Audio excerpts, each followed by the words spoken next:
I've been working in a bio-inspired field at Georgia Tech, and my advisor there actually was in contact with my now advisor here at Brown, Kenny Breuer. My advisor was like, oh, like this girl will be perfect for Brown, like perfect for your research on seal whiskers. So my PI now, Kenny Breuer, he called me up. He was like, I'm gonna convince you to come to Brown. This is a project you would love. And I was sold. So I was kind of recruited to come here for my PhD, which was crazy, but it really fit with all the things I was looking for research-wise. Survivor has so many things that interest me. One, it's full of challenges, right? Where they're all physical and mental tasks. And being someone who's both an athlete and an engineer, I was like, I can totally kill it in the challenges. And then just the opportunity to go to Fiji and live in the wilderness. I'm very outdoorsy, so that seemed super cool. And the fact that if you win, you get $1 million, and that is a big draw.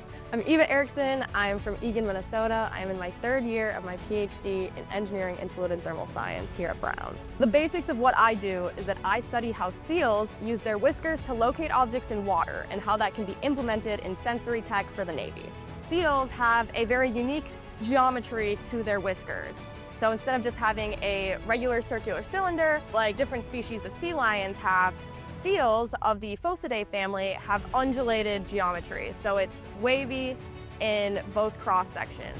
So I compare this undulated geometry to an elliptical cross-section geometry, and I look at how these objects vibrate in response to an upstream disturbance.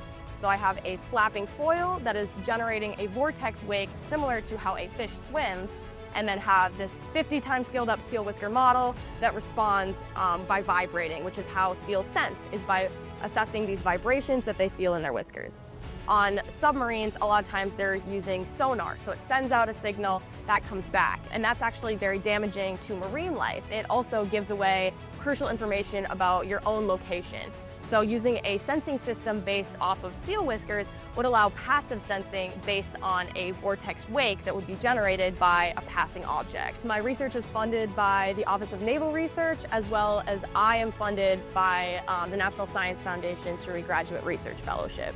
Survivor is a representation of life, where you're constantly thrown into different situations where you have to adapt to things and overcome challenges. Every day you're doing these taxing challenges and figuring out how to get through that with new people and new situations. And doing my research has been like that too. Every time I do an experiment, I come across new problems, new issues with my code, new things that I didn't expect, that I have to figure out a way to get through this challenge so I can continue on doing my work. And so it is just constantly an effort in overcoming challenges and perseverance for sure.